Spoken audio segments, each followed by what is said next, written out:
Hey guys, Mr. Backerberg here. In this video we're going to look at vertical and horizontal stretches and shrinks.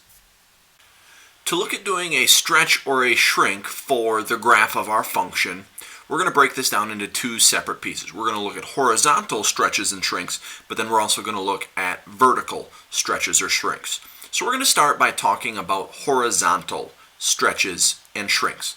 So what we're going to do is we're going to have some C value positive number, and the rule we're going to use for a horizontal stretch or a shrink is in our function what we're going to do is we're going to do f of x divided by c. So in our function, wherever we have an x, we're going to replace it with x divided by whatever our c value constant is. Now that c value represents our stretch or our shrink factor. We're going to horizontally stretch our graph if that c value is a number that's bigger than 1. And we're going to shrink our graph horizontally if we're dealing with some c value that's less than 1, but still positive, so a small fraction or a small decimal.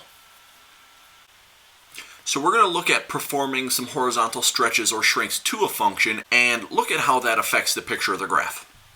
So I want to take a look at the function f of x equals x cubed minus 16x. And the first thing I want to do to this graph is I want to horizontally shrink this graph by a factor of 1/2.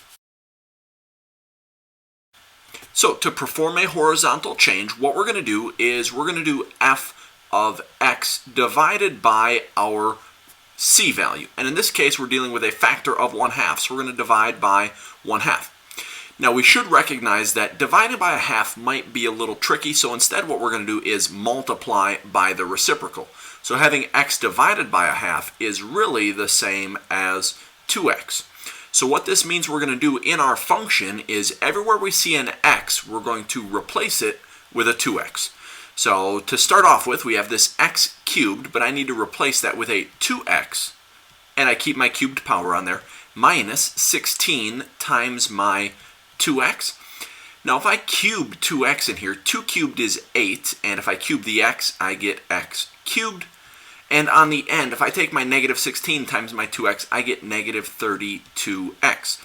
Now what I'm going to do is graph out both of these equations in my calculator to see how that shrink factor of 1/2 affects the picture of the graph. Now I've already got my first equation typed in here. So when I hit graph, we get a picture that looks something like this. Now right now we can't see the top or bottom of our curves, so we've got a little bit of a window issue happening. So I'm going to hit my window button, and I need to make my graph go up higher but also down lower. So the up and down values are the y values.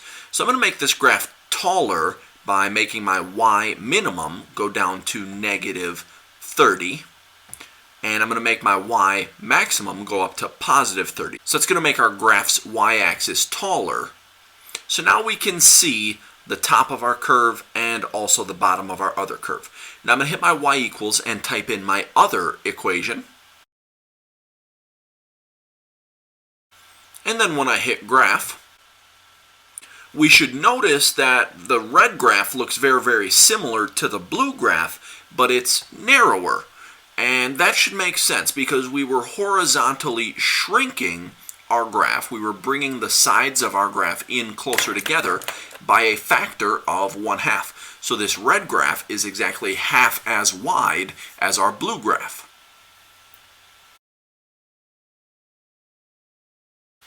Now instead of horizontally shrinking our graph, let's say we wanted to horizontally stretch our graph out, so make it wider.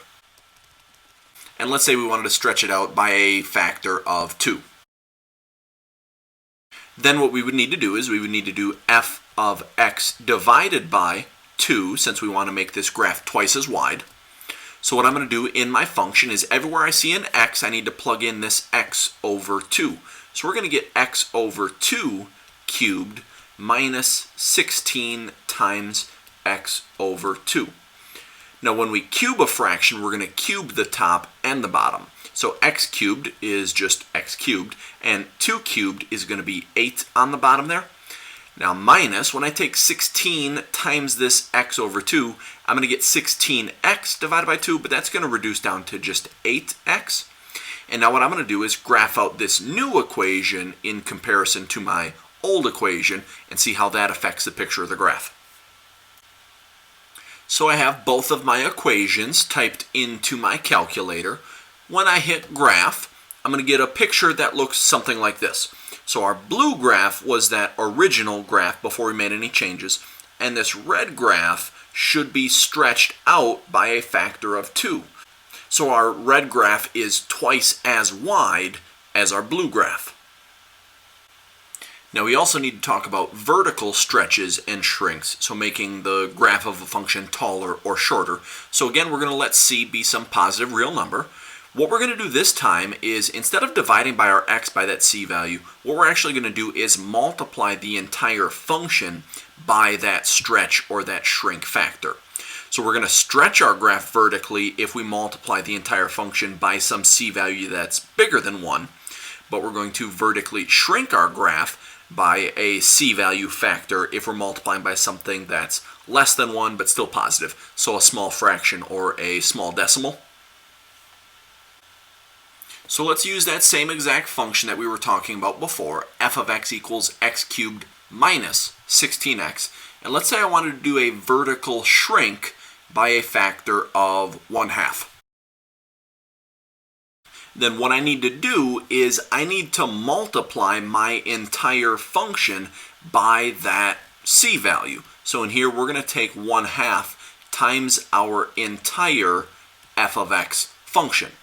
So I need to take 1/2 times my x cubed minus 16x. And what I'm going to do is distribute this 1/2 into my parentheses. So if I take a half times x cubed, then I just get a half x cubed. And if I take a half times negative 16x, I'm going to get minus 8x. And now I'm going to graph out this new equation in comparison to my old equation to show the vertical shrink. So I've got both of my equations typed into my calculator. Now when I hit graph, we get that same exact blue graph that we've been looking at. But now our new graph, our red graph, didn't get any wider or skinnier, but what happened this time is the peaks and the valleys aren't as big. So this graph is half as tall as our old graph. Now let's say we wanted to do a vertical stretch, so making our graph taller by a factor of 2. So then what I would need to do is take my f of x function and multiply the entire thing by 2. So I'm going to take 2 times x cubed minus 16x, and I'm going to distribute my 2. So 2 times x cubed is 2x cubed, and then if I take the 2 times the negative 16x, I'm going to get negative 32x, and I'm going to graph this new equation in comparison to my old equation to show the vertical stretch. So I have both of my equations typed into my calculator, my original equation and my new one that should be a vertical stretch of 2. When I hit graph, we get that same exact blue graph that we've been dealing with, but now we get a new red graph that's taller, and we can't see the top of the peak or the bottom of the valley, so we've got a window issue happening. So I'm going to adjust my window to make it taller. Now our old graph, we set the y minimum and the y maximum from negative 30 to positive 30. But since we made this new graph twice as tall, I'm going to double these y minimum and y maximum values. So I'm going to go from negative 60 up to positive 60. And then when I hit graph this time, now I can see the top of the peak and the bottom of the valley for the red graph, and this graph got stretched taller than my blue graph by that factor of 2. That's going to be it for this video. Thanks for watching.